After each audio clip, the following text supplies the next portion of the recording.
Olá!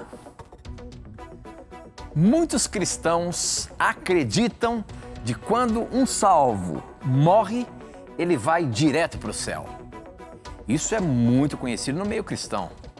A gente assiste filme, a gente assiste série, a gente vê que muitos acreditam e isso é pregado de quando a pessoa morre, ela vai direto para o céu. Só que em Tessalonicenses, no capítulo 4, verso 16, nos diz o seguinte: porque haverá um grito do comando de voz do arcanjo e o som da trombeta de Deus, e então o próprio Senhor descerá do céu. Aqueles que morreram crendo em Cristo ressuscitarão primeiro. Então nós, os que estivermos vivos, seremos levados nas nuvens junto com eles para nos encontrarmos com o Senhor no ar. E assim ficaremos para sempre com o Senhor. Ora, se é tão pregado de que quando morremos vamos para o céu, esse texto está querendo dizer que nós vamos descer, quando Jesus voltar, vamos ficar aqui na terra, vamos ressuscitar para subirmos de novo no céu? Como entender isso? Esta e muitas outras questões você acompanha agora, pois está no ar, Na Mira da Verdade.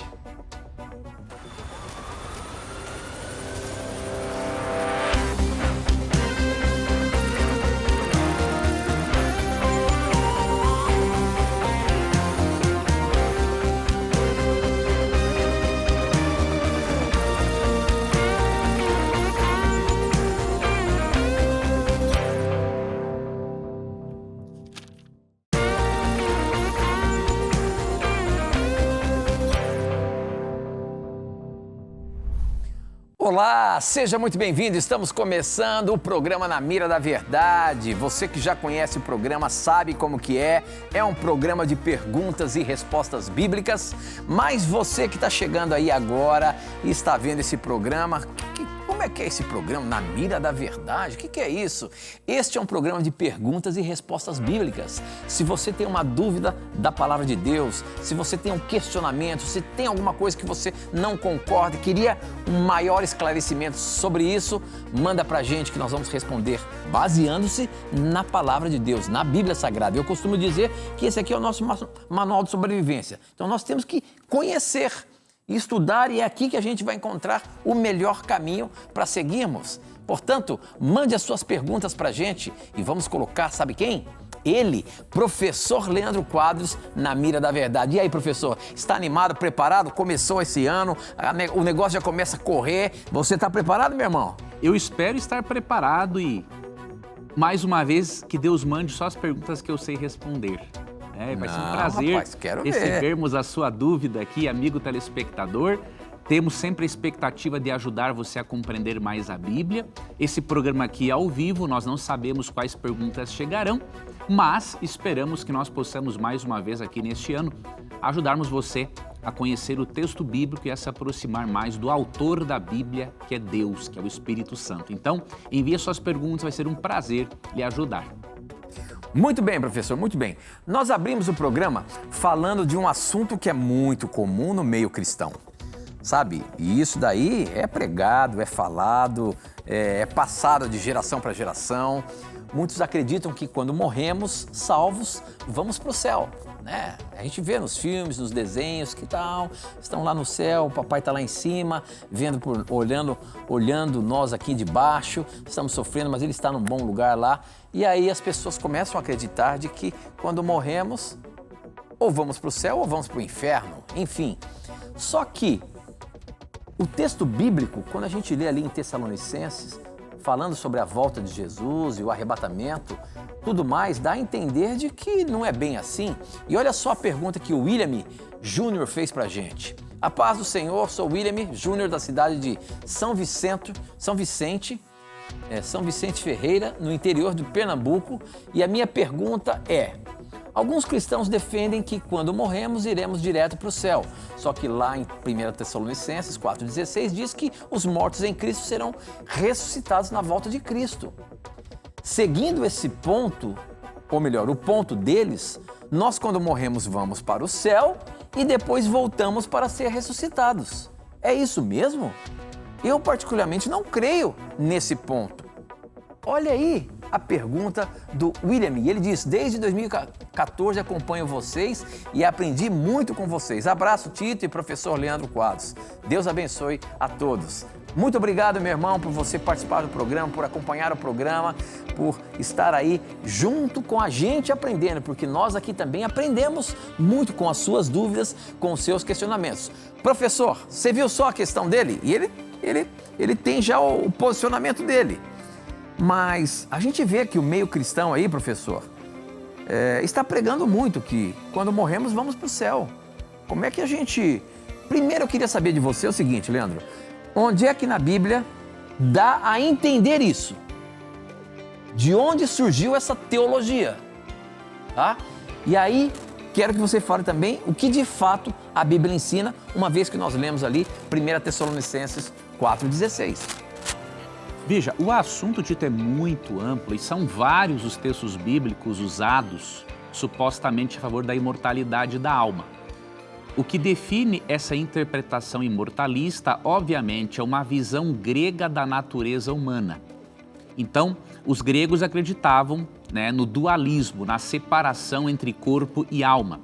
E esta visão grega se infiltrou no cristianismo por influência de Santo Agostinho, que bebeu nas fontes de Platão, que obviamente é um importantíssimo filósofo, mas que neste ponto, acerca da imortalidade da alma, em especial, ele estava bem equivocado à luz do texto bíblico, por mais que sincero, obviamente, importante, que tenha sido Platão. Só que o que acontece? A Bíblia apresenta uma visão holística do ser humano, ou seja, integral. A palavra holos do grego, a palavra integral vem do grego holos, Então, por isso que nós cremos que a visão é holística, é integral. Na visão bíblica, não existe salvação ou consciência fora do corpo. Oscar Cullmann, um importantíssimo teólogo luterano, uma das maiores autoridades em Novo Testamento no século XX, ele mudou a sua opinião a respeito do assunto. Ele cria na imortalidade da alma e depois Cullmann chegou à conclusão de que a diferença entre o ensino bíblico e grego é muito grande. Enquanto os gregos ensinavam, por exemplo, que o corpo é a prisão da alma, Platão ensinava isso, em 1 Coríntios 6,19, a Bíblia ensina que o corpo é o templo do Espírito Santo. Então são duas visões muito distintas e a Bíblia não suporta essa doutrina. Agora, é óbvio, vários textos bíblicos são lidos de uma perspectiva grega, eu não tenho como mencionar e estudar todos agora neste tempo, mas só alguns exemplos. Então as pessoas leem 2 Coríntios 5,8, Filipenses 1, 23 e 24, a parábola do rico e Lázaro em Lucas 16, 19 a 31, Apocalipse capítulo 6, verso 9, entre outros textos, e desconsideram a visão holística ensinada no texto bíblico e desconsideram os textos bíblicos que usam, por exemplo, a metáfora do sono para se referir à morte, como um estado de inconsciência. Agora, vamos analisar esse texto de Tessalonicenses 4. Por quê? Porque o verso 14 é entendido por muitos como um momento em que Cristo volta ao céu com as almas dos justos para reunir estas almas aos seus corpos. Tá? Então o verso 14 diz assim: pois se cremos que Jesus morreu e ressuscitou, assim também Deus, mediante Jesus, trará em sua companhia os que dormem. Então o que muitos cristãos creem? Que por ocasião da morte, a alma sai do corpo, uma alma consciente, e ela vai para um lugar intermediário, diríamos entre o céu e a terra. Ela vai para este lugar. E aí, neste lugar intermediário, a alma aguarda o dia da ressurreição. Então, de acordo com essa interpretação, 1 Tessalonicenses 4,14 ensina que quando Jesus descer do céu na companhia destas almas, ele vai fazer com que essas almas sejam reunidas ao corpo, para aí sim não habitarem só num lugar intermediário, mas estarem plenamente no paraíso, na vida eterna, com os seus corpos. Então, em resumo, é isso. Mas será que essa doutrina é suportada pelas Escrituras? Com certeza não. Você não vai ver no texto bíblico nenhum ensino sobre a existência de um lugar intermediário.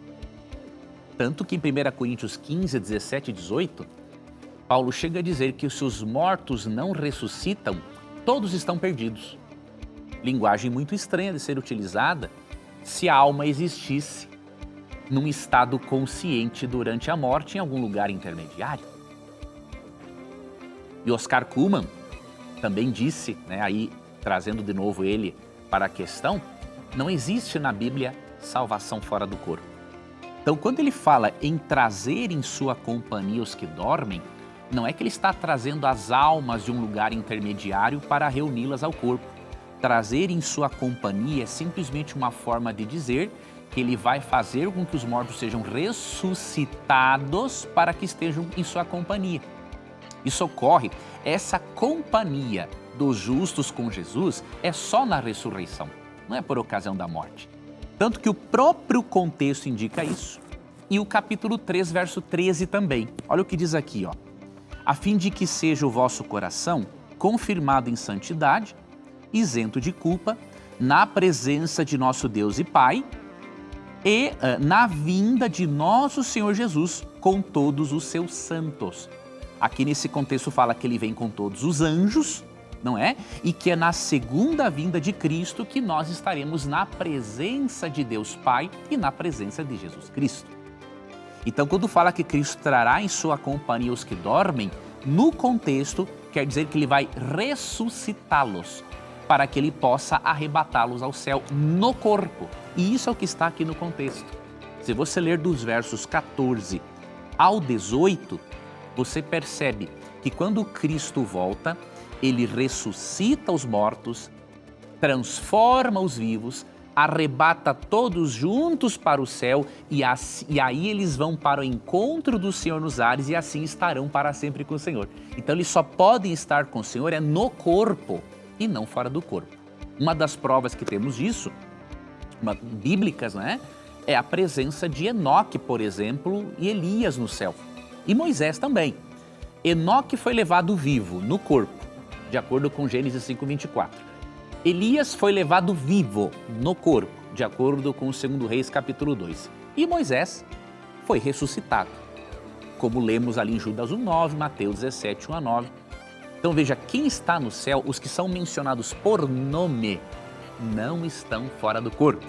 Então isso nos mostra que aqueles que estarão na companhia de Jesus estarão em sua companhia no corpo e não fora do corpo. Tá? Então o assunto, óbvio, é muito amplo, mas eu lhe garanto, cada vez mais teólogos protestantes e alguns teólogos católicos também têm percebido que a Bíblia não ensina a doutrina da imortalidade natural da alma. Vários têm retornado ao holismo bíblico e eu convido você a continuar se aprofundando neste assunto para que você compreenda esse ensinamento de uma forma correta e à luz daquilo que a Bíblia realmente ensina. Muito bem, o programa está apenas começando. Para você participar, aí mande uma pergunta para a gente. Use o SMS ou WhatsApp para o número 12981510101 e eu recebo aqui. Você pode também usar as redes sociais pelo Facebook na Mira da Verdade.nt, tem um videozinho lá para você colocar a sua pergunta e no Instagram também tem um videozinho para você colocar a sua pergunta, @Na Mira da Verdade é o nosso endereço no Instagram, tá bom? Olha só a pergunta que a Raquel, ela que é batista, ela faz aqui pra gente. Onde está escrito na Bíblia que não podemos fazer sexo antes do casamento? Onde está na Bíblia, ou existe algum mandamento onde diz que casar virgem, ou melhor, é um mandamento, né? Será que tem mandamento que a gente precisa casar virgem? Olha aí, professor, ela é do Rio de Janeiro e ela quer saber essa história do sexo antes do casamento e se tem algum mandamento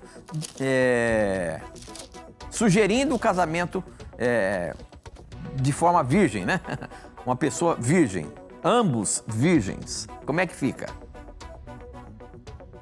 Veja. Olha que o professor ficou tenso. Vamos ler aqui um texto, 1 Tessalonicenses 4:3, que é muito importante para esclarecer isso. Veja, as pessoas gostam de dar desculpas para as suas dificuldades. E não devemos fazer assim. Nós devemos reconhecer nossas dificuldades, sejam de ordem financeira, familiar, sexual, porque só assim Deus pode nos ajudar. Então, alguns alegam assim, não tem um mandamento na Bíblia de que o casamento deve ser feito, que as pessoas devem se casar virgens, né? Só que a pessoa está revelando aí, em alguns casos, pessoas no seu, ou desconhecimento, ou faltou aquela sinceridade ali, emocional e espiritual para reconhecer o seu problema e a sua dificuldade. Então, nós não resolvemos nossas dificuldades tentando adaptar a palavra de Deus ao nosso estilo de vida. Nós resolvemos nossas dificuldades quando nos apegamos ao amor de Deus por nós, à graça de Cristo e permitimos que o Espírito Santo implante a sua palavra em nós e nos ajude a vivermos de acordo com essa palavra. Então, a solução está nisso, em reconhecermos nossas limitações e nossa total dependência de Deus. Quando você lê alguns textos, eu vou apresentar 2 para você, você percebe claramente que mesmo que nós tenhamos dificuldades com isso, muitos de nós não viveram este plano de Deus no princípio. Muitos que me assistem agora não se casaram virgens, mas você tem que crer no perdão de Deus. Você tem que seguir adiante. Você não pode agora ficar no passado como se a graça de Cristo não fosse suficiente para lhe ajudar e perdoar os seus pecados. Então, começa daqui em diante, siga adiante, a graça de Cristo lhe purifica. E você pode ser virgem espiritualmente e recomeçar, tá? Mas 1 Tessalonicenses 4:3 é um texto importante, diz assim, ó. 4, deixa eu ver. Não é 1 Tessalonicenses, eu abri em 1 Timóteo. Queria que 1 Tessalonicenses 4:3 vai ajudar-nos nisso aí, quer ver? Diz assim, ó. Pois esta é a vontade de Deus, a vossa santificação, que vos abstenhais da prostituição. Aí você pergunta, o que tem a ver prostituição com o sexo fora do casamento? É que a palavra grega para prostituição é a palavra porneia. Porneia, de onde vem o termo pornografia. E na Bíblia, porneia se refere a todo tipo de ato sexual ilícito. E isso envolve a fornicação, que é o sexo fora do casamento. Então, Paulo está dizendo aqui que entre as práticas sexuais das quais o ser humano deveria se abster, como resultado da santificação, é o sexo fora do casamento. Porque na palavra porneia, a fornicação está envolvida. Agora, quando você vai para o princípio, quando Deus criou nossos primeiros pais, você vê claramente que Deus estabeleceu uma ordem para que as coisas aconteçam de uma forma saudável, natural e saudável. Você percebe nesse texto que Deus não autorizou Adão e Eva a fazerem um test drive antes da vida conjugal. Você vê o contrário aqui. Gênesis 2:24. Por isso deixa o homem pai e mãe, ou seja, independência dos pais, se une à sua mulher, matrimônio, tornando-se os dois uma só carne. Intimidade mental, física e sexual. Então, olha a sequência. Independência, casamento e atividade sexual. Este é o plano de Deus desde o princípio. A prática sexual fora do matrimônio se originou entre pagãos, fora do contexto das Escrituras. E, obviamente, influenciou o povo de Deus, seja no Antigo Testamento, seja no Novo, seja em nossos dias, porque a cultura nos molda e a cultura nossa extremamente erotizada dificulta ainda mais a nossa vida. Sejamos solteiros ou casados, não importa. As dificuldades têm para todos. E ninguém está livre, infelizmente, desse tipo de erro. Então, esses são alguns dos textos. Considere também como era o casamento nos tempos bíblicos. Havia um contrato de noivado, que comparamos a um casamento civil, de pelo menos 1 ano. E só depois que havia a cerimônia religiosa, além deste contrato, veja, o casamento na Bíblia é um testemunho tanto civil quanto perante Deus, né, diríamos assim, só após isso é que havia a união sexual. Então Deus está nos dando essas revelações, esses insights, até mesmo por meio da cultura hebraica. Muito bem, professor, muito bem. Olha só, eu estou aqui vendo as perguntas chegando, né? E tem algumas perguntas que realmente acaba trazendo dúvidas na palavra de Deus.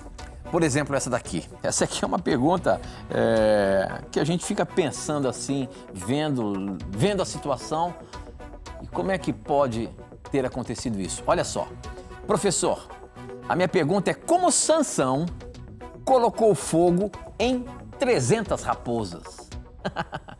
Isso está lá em Juízes, no capítulo 15, quando Sansão caçou 300 raposas, colocou de par em par, botou fogo nelas para que ela pudesse entrar ali naquele arraial onde ele queria destruir.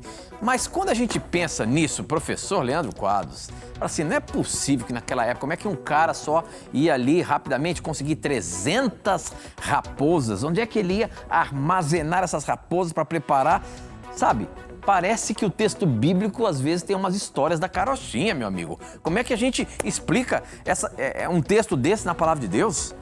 É que quando nós lemos o texto bíblico, a nossa tendência é pensar, não é? Tudo aconteceu simultaneamente num passe de mágica. Né? E não foi assim.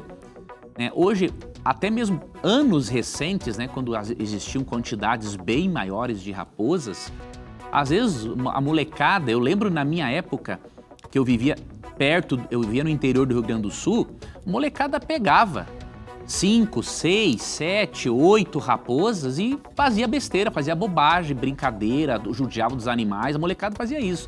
Agora imagina aquela época bíblica que tinham muito mais animais, não estavam nesse processo de extinção, como infelizmente estão muitas espécies hoje, muitas já foram extintas. E é provável que onde ele morava ali tinha muitas dessas raposas, né? Sempre, Tito, nessas regiões agrícolas, não é?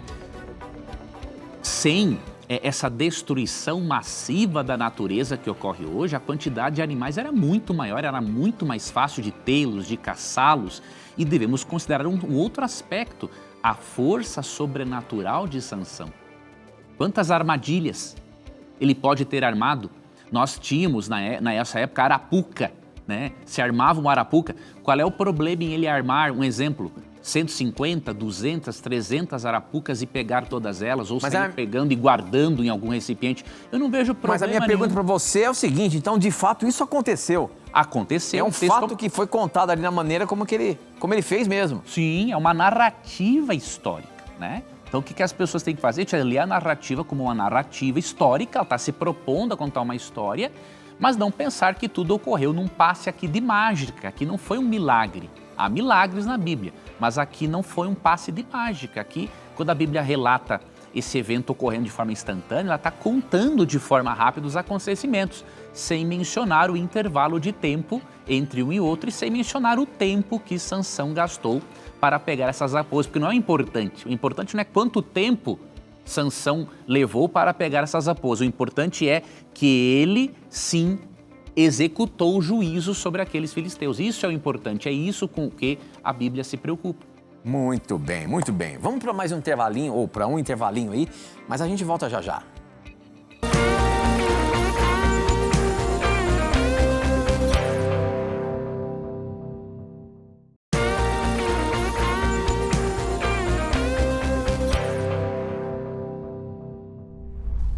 Já estamos de volta e mais uma pergunta aqui para juntos aprendermos da Bíblia. Quem mandou foi a Inês Ricardo. A pergunta da Inês Ricardo é a seguinte: sou fã deste maravilhoso programa, sou evangélica da Igreja Batista e gostaria de saber se realmente a Bíblia proíbe mulheres usarem calças compridas. Espera um pouquinho, o que é isso?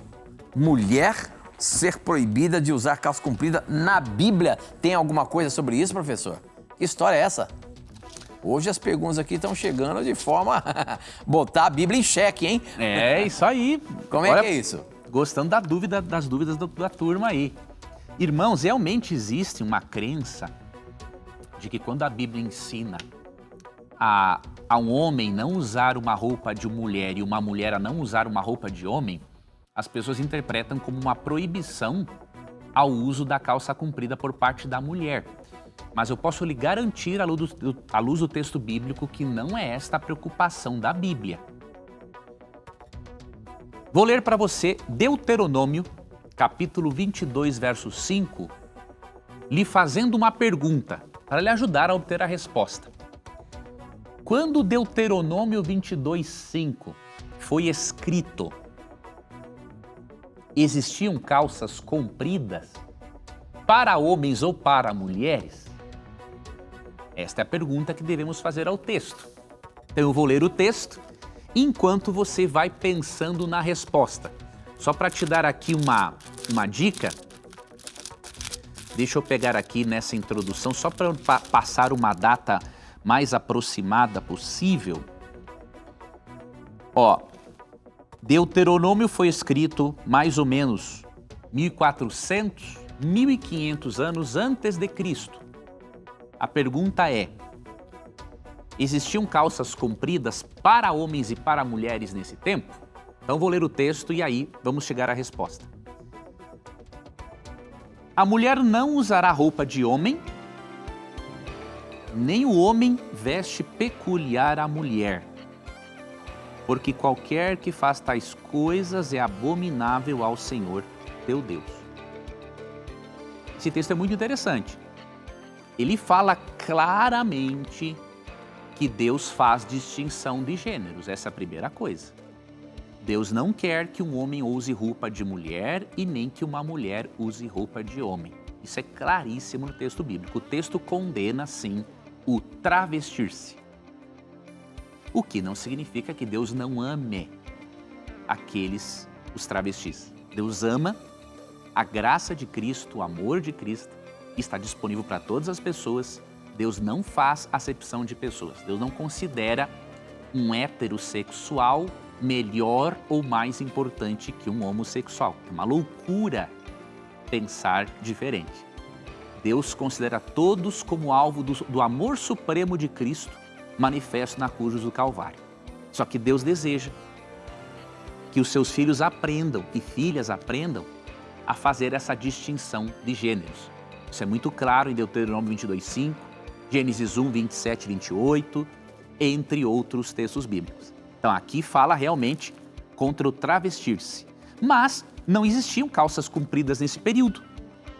Então é evidente que a Bíblia não fala de calça comprida. Porque em 1400 anos antes de Cristo, 1500, não existiam calças compridas, nem para homens e nem para mulheres. Eles usavam uma túnica.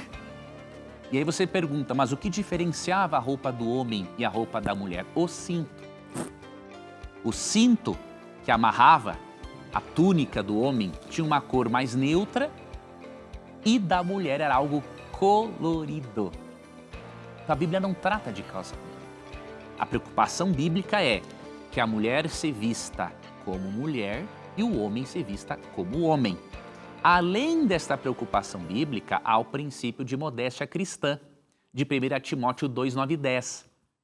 Ali é dito que as roupas devem ser decentes, puras e não caríssimas, para que a mulher chame mais atenção para o que ela é do que para o que ela usa no seu corpo. Está ali o princípio, não é?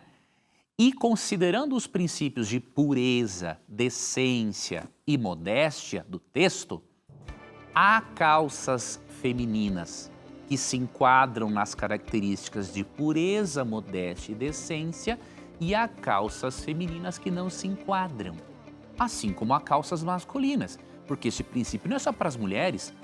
Tem muito homem cristão transgredindo esse princípio.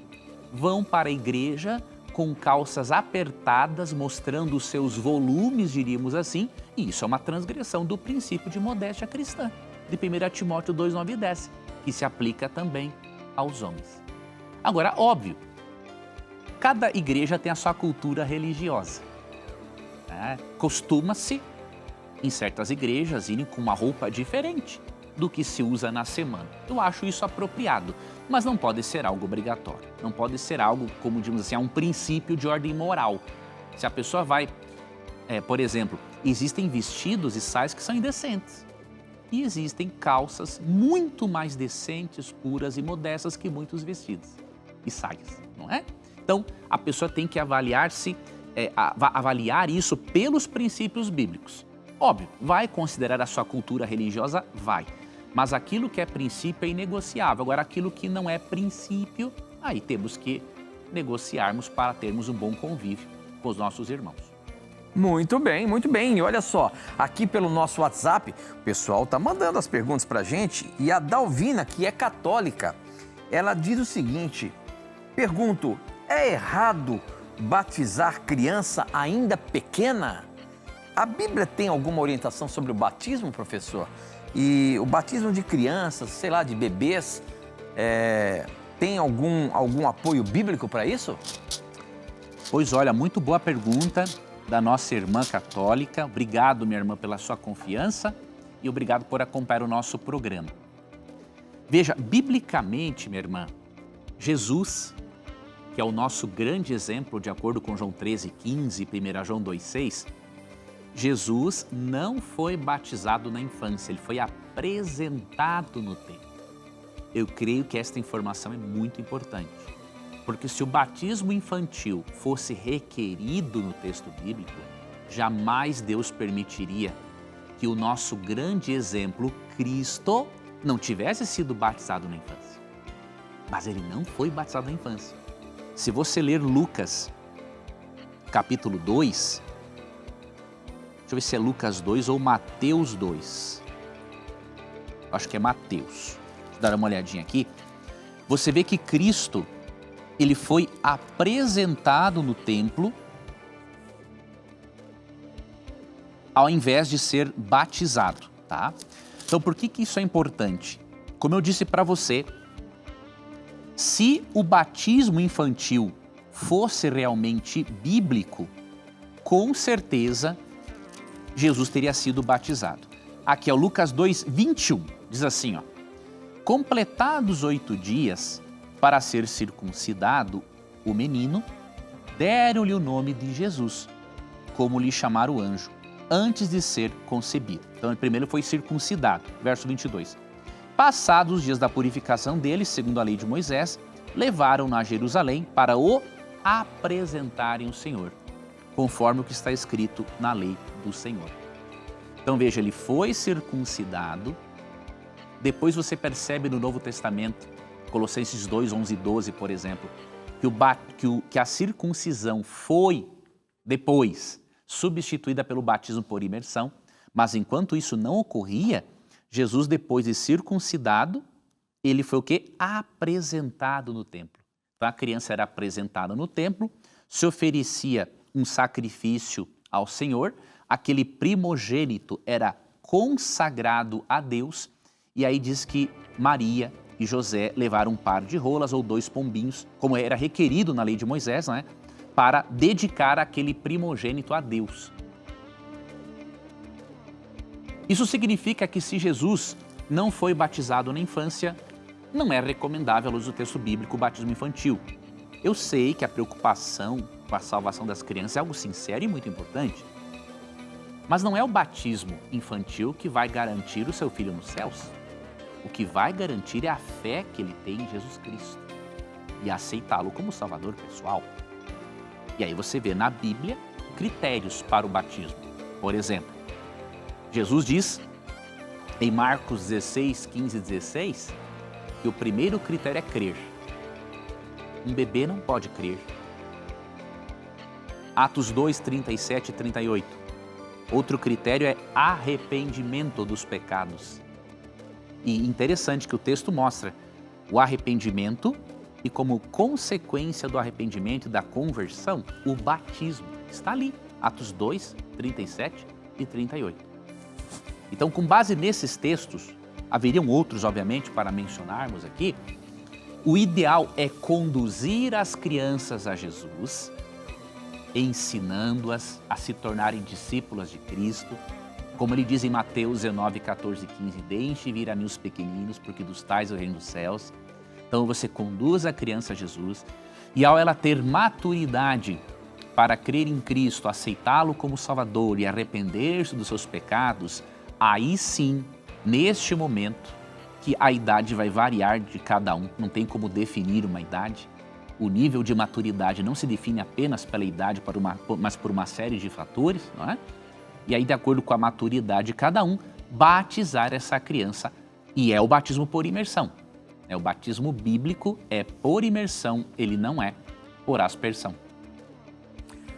Muito bem, professor. Eu queria, nesse momento, dizer para você, telespectador, de um guia de estudos que nós estamos oferecendo aqui na Novo Tempo, que é a Revista Esperança, A Máquina Humana. Olha, esse guia de estudo é relacionado à saúde. Você sabe que aqui a Novo Tempo nós pregamos de uma forma holística, ou seja, de um modo completo. E a saúde faz parte também do nosso crescimento espiritual.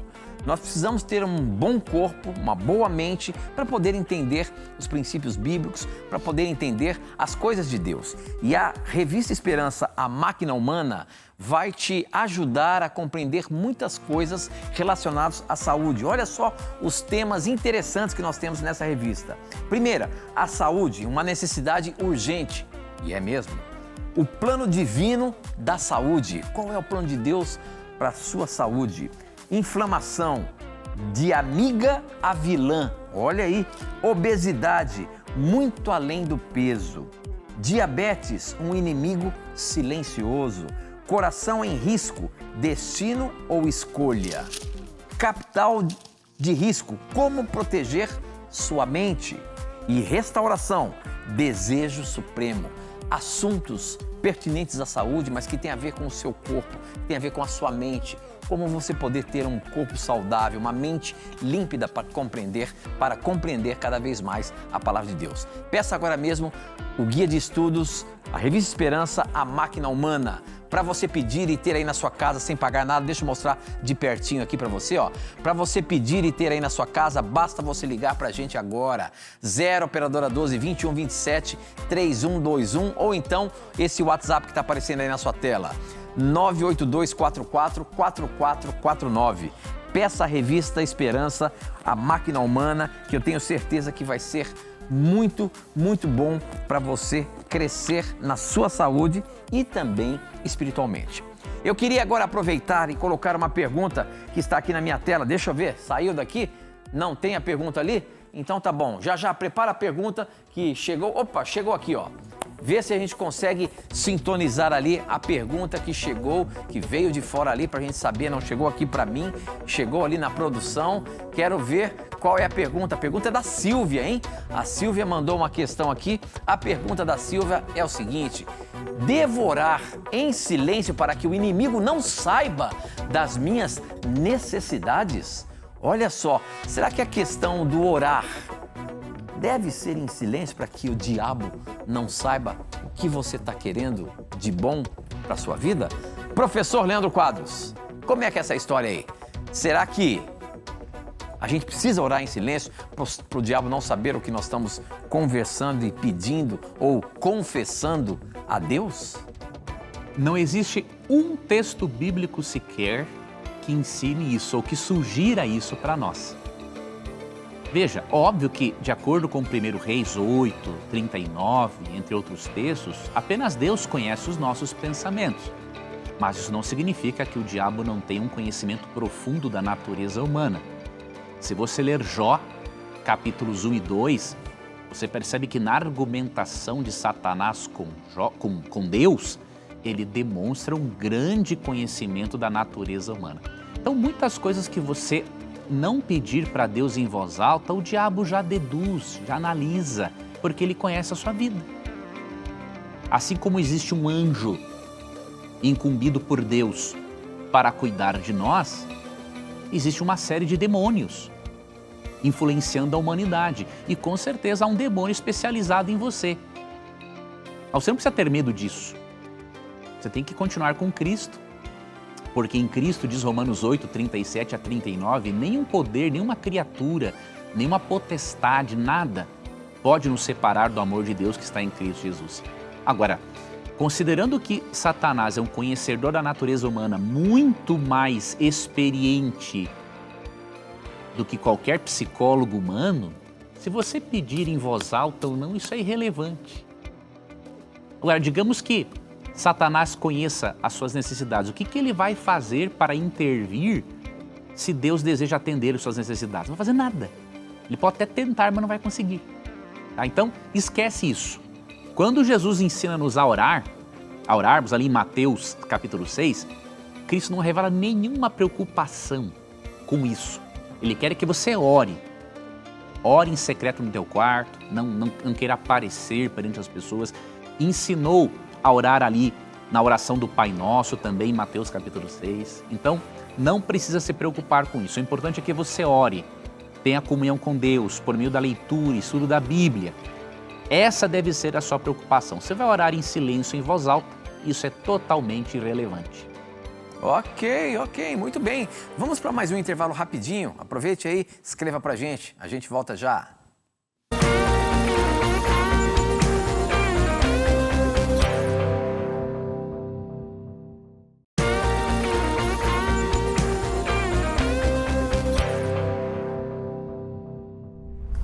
Para mandar as suas perguntas ao programa Na Mira da Verdade, você pode usar o seu WhatsApp, pode usar o seu SMS para o número 12 98151 0101. 12 98151 0101. Você manda e eu recebo aqui na hora. Você pode também usar as redes sociais do Na Mira da Verdade pelo nosso Facebook, namiradaverdade.nt, pelo nosso Instagram, @Na Mira da Verdade, tá bom? Manda lá que a gente pesca aqui desta forma como eu peguei a pergunta do Máximo. Não, aqui é Máximo Lava Jato, deixa eu ver como que é o nome dele aqui. Aqui tem, é o Max. Meu nome é Max de Esteio, no Rio Grande do Sul.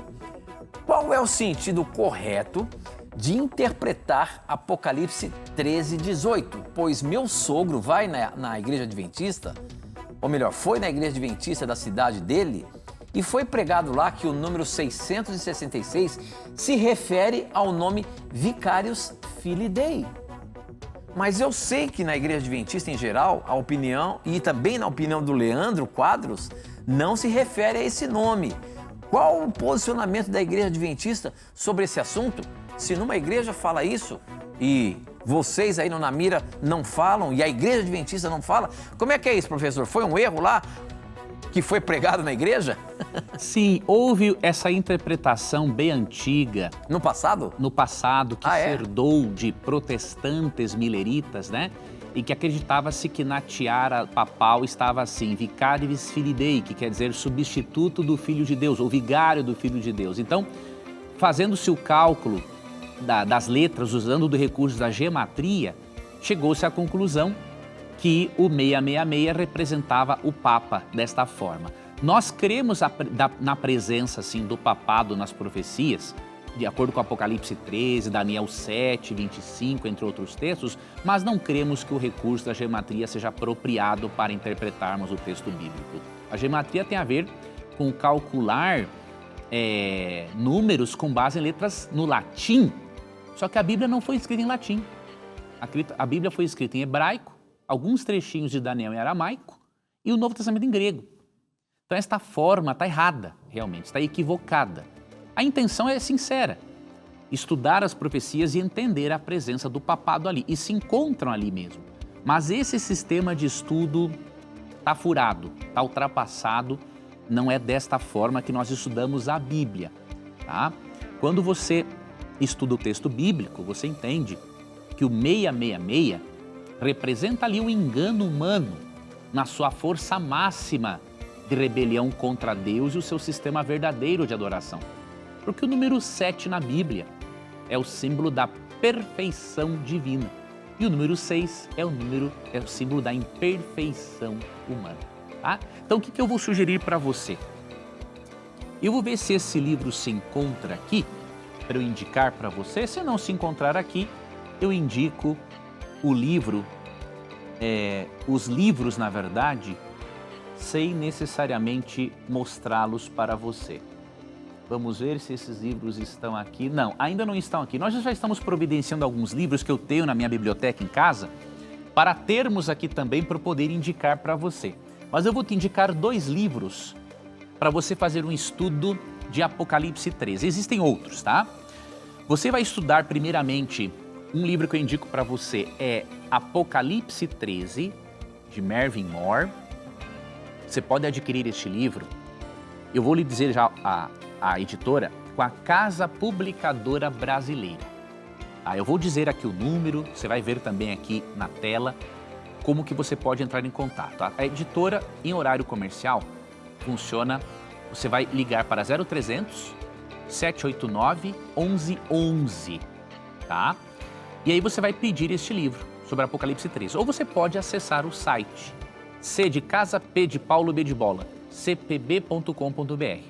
Você vai encontrar este livro, Apocalipse 13, e você vai ver a abordagem historicista para este capítulo, para você entender a presença do papado na profecia, sem necessariamente usar desse recurso e sem, com isso, questionar a sinceridade dos nossos irmãos católicos. Muitos papas estarão no reino dos céus, porque viveram de acordo com a luz que tiveram e aceitaram a Cristo como o Salvador e viveram certas verdades mesmo que as pessoas não o saibam, tá? Então, nós não estamos aqui com essa interpretação protestante querendo ofender os nossos irmãos católicos, muito pelo contrário.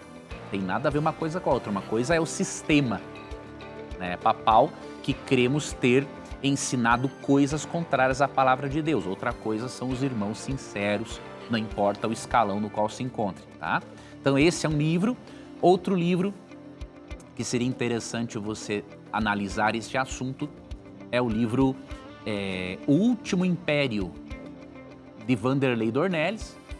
Um outro livro também do pastor Vanderlei Dornelles é o livro Pelo Sangue do Cordeiro. Esses 3 livros abordam esses eventos finais à luz de Apocalipse 13. Lembrei agora também, tem um comentário de Ranko Stefanovic sobre o Apocalipse, também da Casa Publicadora Brasileira, e tem outros materiais que eu poderia indicar para você, mas eu queria que se você escolher um desses a princípio, você vai poder ter uma interpretação correta, sólida, bíblica e historicista de Apocalipse 13, para não utilizar-se desses recursos que se comprovaram, na verdade, insuficientes e inapropriados para a interpretação de Apocalipse 13. Muito bem, professor, muito bem. Olha só, falando sobre esse assunto de Apocalipse, chegou aqui no nosso WhatsApp a questão, deixa eu ver se tem um nome, quem mandou. Não tem um nome, mas ele pergunta o seguinte: eu tenho escutado, tenho visto estudos recentes de teólogos falando que daqui 10 anos o mundo acabará.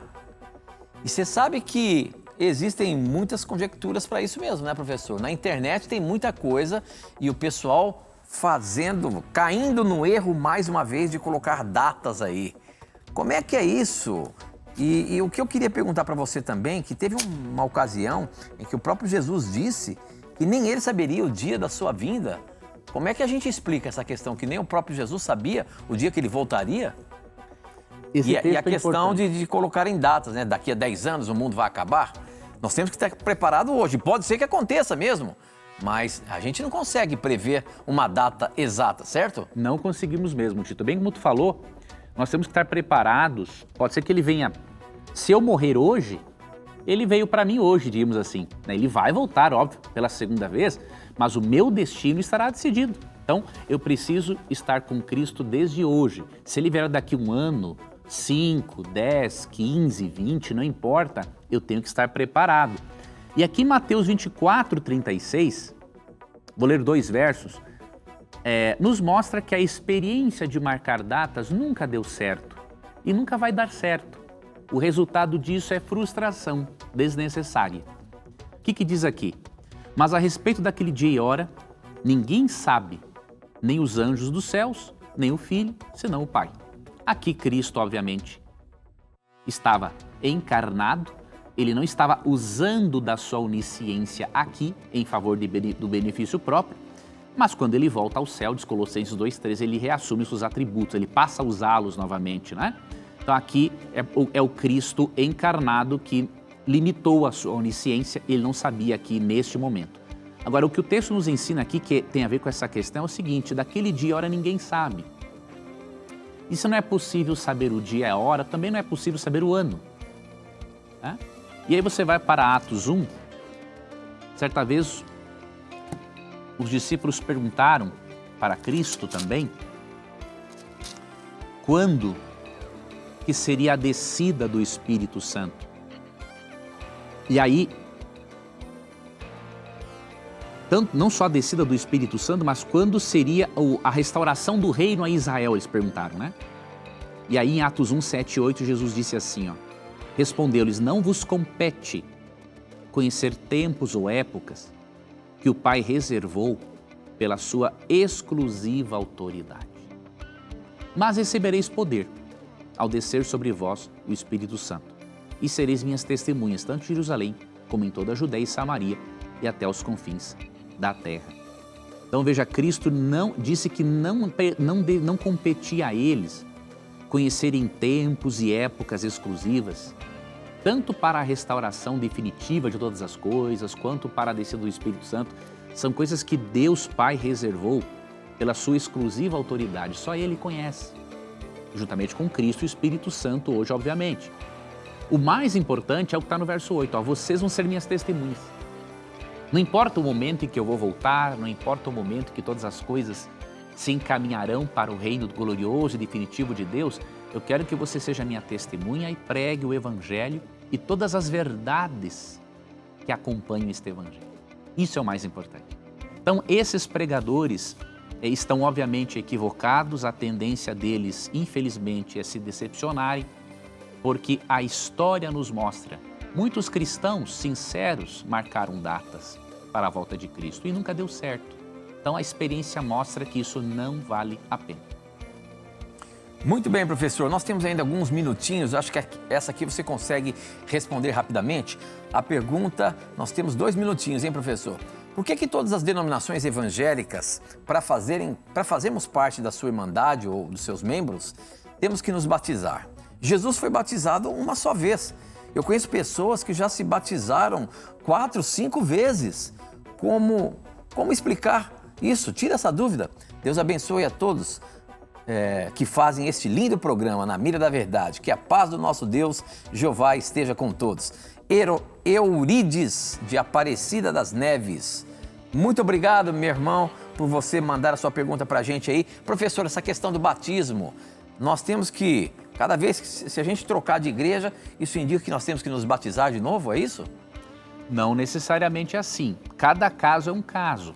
Se a pessoa não foi batizada por imersão, é óbvio, se ela descobre, por exemplo, que o batismo é por imersão, então ao ela fazer parte de uma igreja que batiza por imersão, ela tem que ser batizada por imersão. Agora, no caso de uma pessoa já batizada por imersão, cada igreja adota um procedimento. Por exemplo, na nossa igreja de 27º dia, nós cremos que cada pessoa é livre para decidir sobre isso.